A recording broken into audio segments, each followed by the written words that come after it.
आपण थेट जाऊयात। मराठा ठोक मोर्चा आंदोलक यांची गाडी सध्या गिरगावमध्ये अडवण्यात आलेली आहे। केरे पाटील, रमेश केरे पाटील यांची गाडी गिरगावमध्ये अडवण्यात आलेली आहे। मराठा आरक्षणासंदर्भात सरकारमधल्या विविध नेत्यांची भूमिका काय हे जाणून घेण्यासाठी म्हणून रमेश केरे पाटील आंदोलन करतायत।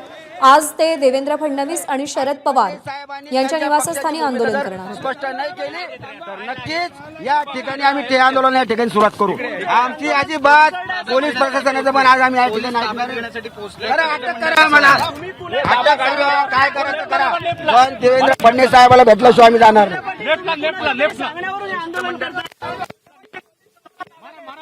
काय पाठी केले आम्ही सांगितलं आम्हाला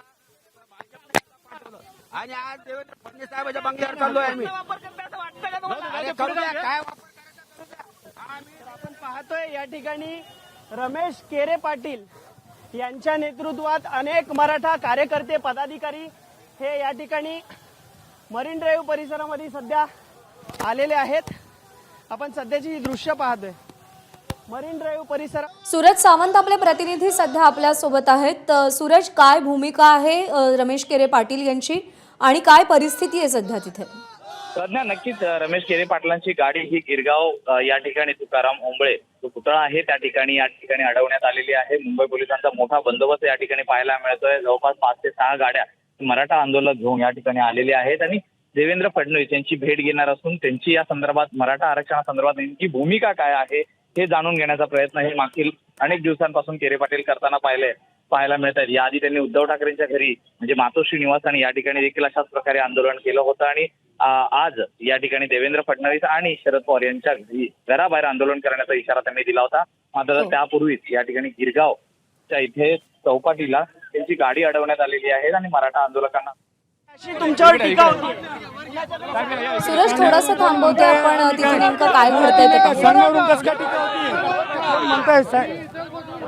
सध्या मराठा क्रांती ठोक मोर्चाचे अनेक कार्यकर्ते पदाधिकारी हे मरीन ड्राईव्ह परिसरामध्ये त्यांना पोलिसांनी अडवलेलं आहे। सुरक्षेच्या कारणास्तव त्यांना सागर बंगल्यावर जाऊ देणार नाहीयेत आणि आपण सध्याची दृश्य पाहतोय।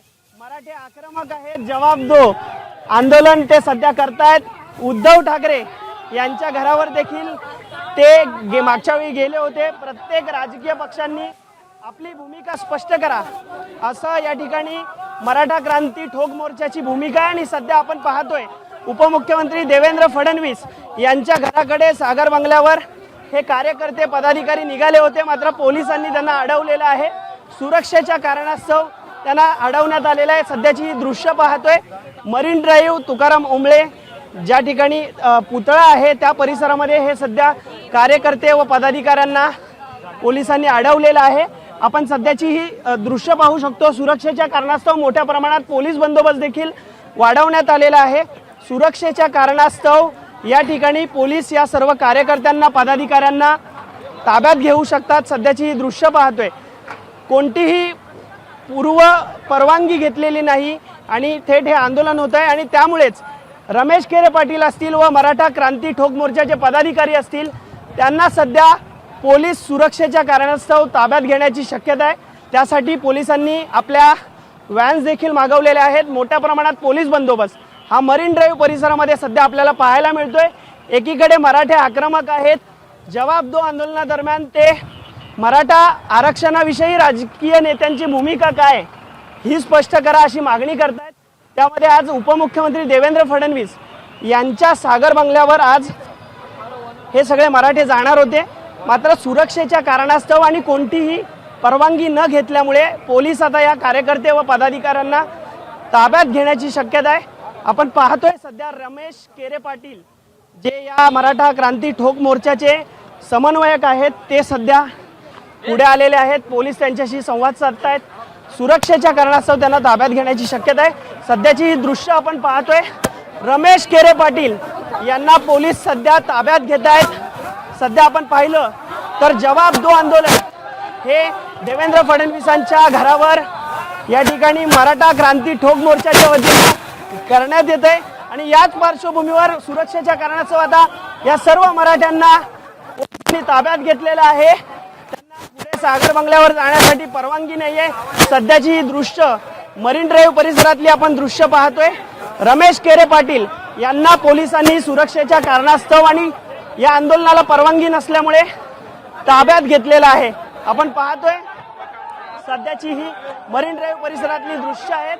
पोलीस पदाधिकारी व कार्यकर्त्यांना सध्या ताब्यात घेत आहेत. पोलीस आणि कार्यकर्ते यांच्यामध्ये झटापट देखील पाहायला मिळते. त्यांची नक्की काय भूमिका आहे ही आपण सध्या पाहतोय. सध्या आक्रमकपणे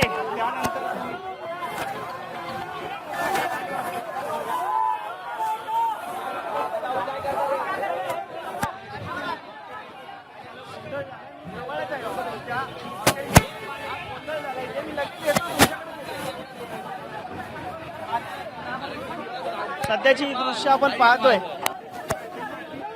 रमेश केरे पाटील आणि इतर मराठा क्रांती मोर्चाच्या पदाधिकाऱ्यांना हे ताब्यात घेतलेलं आहे. जवाब दो या आंदोलनामध्ये ते मराठा आरक्षणाविषयी काय भूमिका आहे सध्या आपण पाहतोय. पोलिसांनी सर्व कार्यकर्ते व पदाधिकाऱ्यांना ताब्यात घेतलेलं आहे. सुरक्षेच्या कारणास्तव जवाब दो आंदोलन हे या ठिकाणी थांबलेलं आहे. उद्या आम्ही शरद पवारांच्या देखील बंगल्यावर जाऊ असं देखील सांगण्यात आलेलं आहे. आपण पाहतोय मराठा क्रांती मोर्चाच्या वतीनं आज जवाब दो आंदोलन म्हणजेच मराठा आरक्षणासंबंधित राजकीय नेत्यांची भूमिका काय, देवेंद्र फडणवीसांची भूमिका काय ही स्पष्ट करावी यासाठी मराठा क्रांती ठोक मोर्चाच्या वतीनं आज आंदोलन होणार होतं. मात्र सुरक्षेच्या कारणास्तव कोणतीही परवानगी नसल्यामुळं पोलिसांनी केरे पाटील आणि मराठा पदाधिकारी जे मराठा क्रांती ठोक मोर्चाचे पदाधिकारी कार्यकर्ते आहेत त्यांना ताब्यात घेतलेलं आहे. कॅमेरामन विनय राजभरसह अल्पेश करकरे, एबीपी माझा, मुंबई. तर मराठा आरक्षणासंदर्भात राज्यातल्या विविध नेत्यांची भूमिका नेमकी काय या संदर्भात जवाब दो आंदोलन रमेश केरे पाटील यांनी सुरू केलेलं होतं. मराठा ठोक मोर्चाच्या वतीनं मातोश्री या उद्धव ठाकरेंच्या निवासस्थानी देखील ते पोहोचले होते. त्यानंतर अजित पवारांचं निवासस्थान असलेल्या देवगिरी बंगल्यावर ते पोहोचले होते आणि आज ते देवेंद्र फडणवीसांच्या सागर या निवासस्थानी आणि शरद पवारांच्या निवासस्थानी आंदोलन करणार होते. पण सुरक्षेच्या कारणास्तव सध्या हे आंदोलन थांबवलं गेलंय आणि रमेश केरे पाटील यांना ताब्यात घेतलंय. एबीपी माझा, उघडा डोळे बघा नीट.